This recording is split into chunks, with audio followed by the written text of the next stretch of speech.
Baik, Assalamualaikum warahmatullahi wabarakatuh. Kami dari kelas C akan mempresentasikan tugas kuliah dengan analisis artikel untuk metode kualitatif. Adapun artikel yang kami pilih adalah analisis kualitatif kebijakan pengembangan produk vintage dalam meningkatkan akses keuangan dan perilaku konsumen di Indonesia.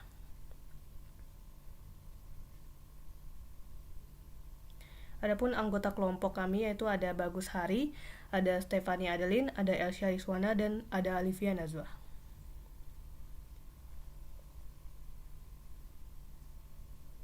Adapun outline-nya yaitu yang pertama ada ringkasan artikel yang kami pilih, kedua latar belakang, ketiga metodologi penelitian, keempat ada teknik analisis datanya, lalu yang kelima adalah kelebihan dan keterbatasan metodologi. Adapun ringkasan artikel yang dimana judulnya adalah analisis kualitatif kebijakan pengembangan produk vintage dalam meningkatkan akses keuangan dan perilaku konsumen di Indonesia yang ditulis oleh Alfiana dan kawan-kawan tahun 2023 dari jurnal Sanskara, Akuntansi dan Keuangan. Adapun tujuan dari penelitiannya adalah menjelaskan bagaimana kebijakan pengembangan produk vintage di Indonesia mempengaruhi akses keuangan dan perilaku konsumen, serta memahami persepsi pemangku kepentingan seperti dari vintage, regulator maupun konsumen.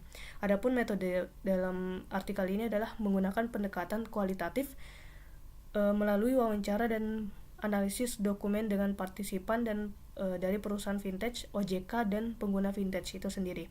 Lalu hasil utama dari artikelnya adalah kebijakan vintage di Indonesia bersifat dinamis dan adaptif terhadap perkembangan industri. Lalu perusahaan menghadapi tantangan kepatuhan seperti regulasi AML dan KYC. Lalu kebijakan vintage dan berkontribusi positif terhadap inklusi keuangan, terutama bagi masyarakat unbanked.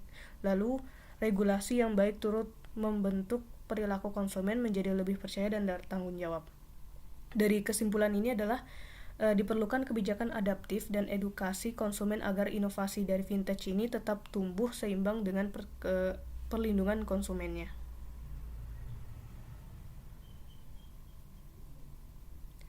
Nah, latar belakang dari isi artikel ini adalah mengenai perkembangan pesat teknologi vintage di Indonesia telah mengubah landscape layanan keuangan dengan menyediakan berbagai solusi digital seperti pembayaran, pinjaman, maupun transfer dana yang menjangkau masyarakat sebelum terlayani. Pertumbuhan ini didorong oleh tingginya penggunaan internet maupun penggunaan HP, serta meningkatnya kebutuhan akan layanan keuangan. Namun di balik peluang tersebut muncul berbagai tantangan regulasi dan kepatuhan, terutama dalam hal perlindungan konsumen dan kestabilan sistem keuangan. Pemerintah melalui otoritas jasa keuangan telah berupaya mengatur dan mengembangkan kebijakan vintage ini. Namun efektivitas kebijakan tersebut masih perlu dikaji lebih mendalam karena sebagian besar penelitian sebelumnya bersifat kuantitatif, sehingga studi ini menggunakan pendekatan kualitatif untuk menggali pengalaman langsung dari regulator, perusahaan vintage, maupun konsumen dalam memahami bagaimana kebijakan pengembangan produk vintage ini berpengaruh terhadap akses keuangan dan perilaku konsumen.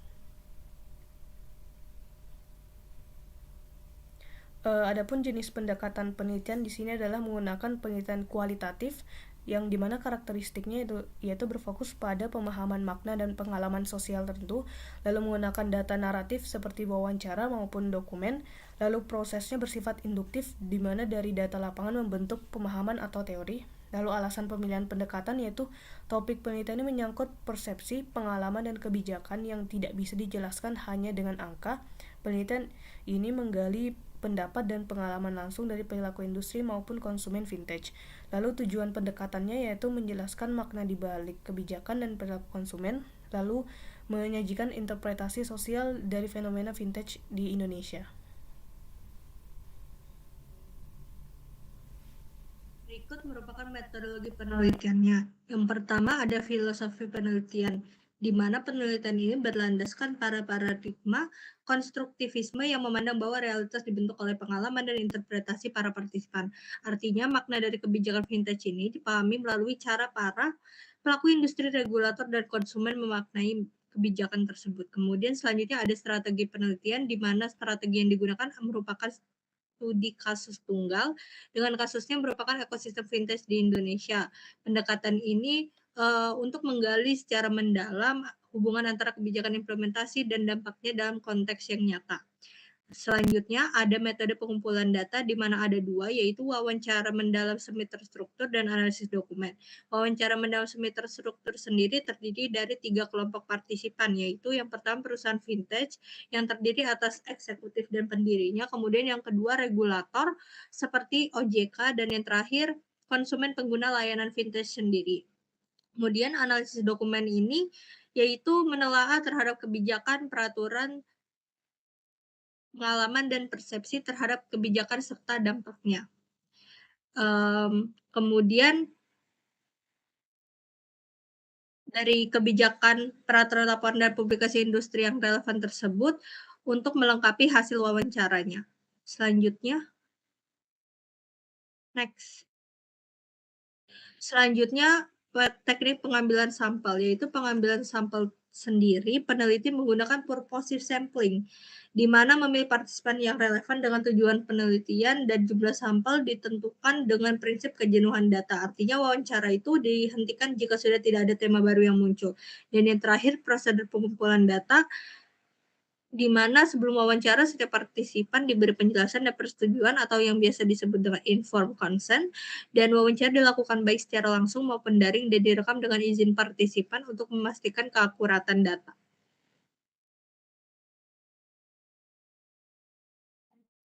Selanjutnya, teknik analisis data. Di sini peneliti menggunakan analisis tematik untuk mengolah hasil wawancara dan dokumennya.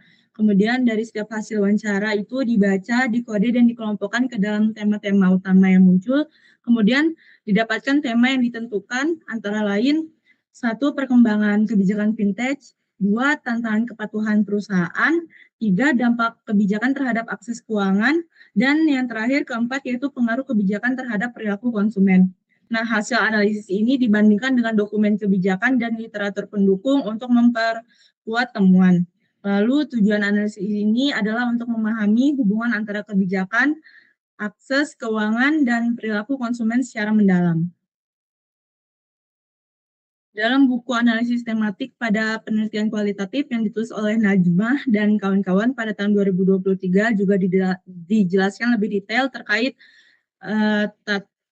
tahap-tahap analisis tematik. Yang pertama yaitu familiarisasi data. Familiarisasi data dalam analisis tematik ini dilakukan dengan membaca maupun mendengar data secara berulang.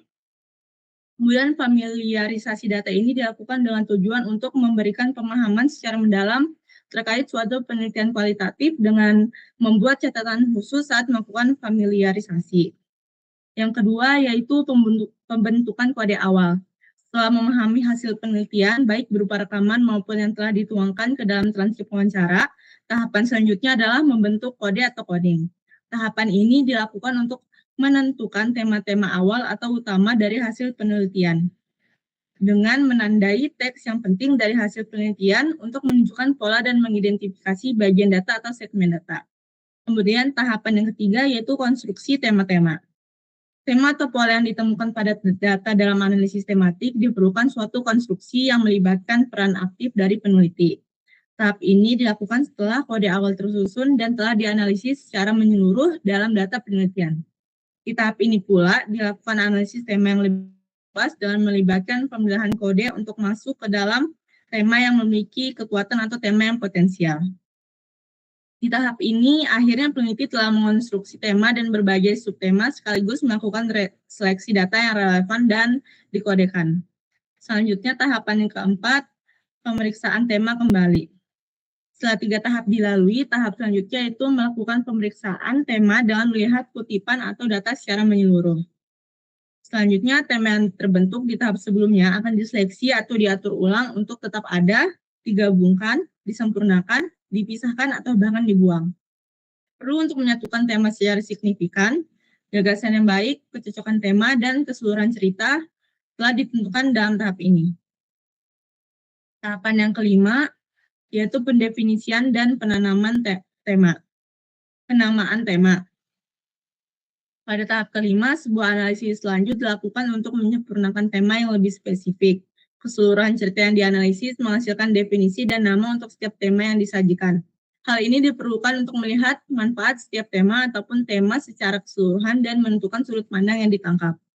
Data yang sudah diseleksi dengan tema tertentu dan berhubungan dibuat secara konsisten beserta narasi yang menarik untuk disampaikan.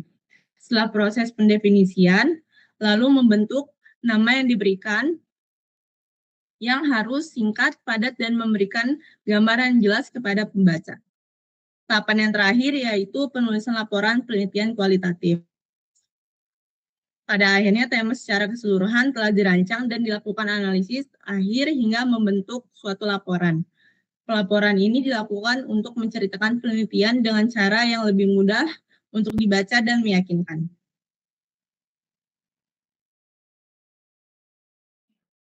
Selanjutnya kita masuk ke kelebihan dan juga kekurangan dari metodologi pada penelitian ini, yang dimana di penelitian ini memiliki 4 kelebihan. Yang pertama yaitu metode kualitatif, bisa menggali pengalaman dan juga pendapatan responden lebih dalam. Yang kedua, studi kasus vintage di Indonesia memberikan gambaran nyata tentang kebijakan dan juga dampaknya.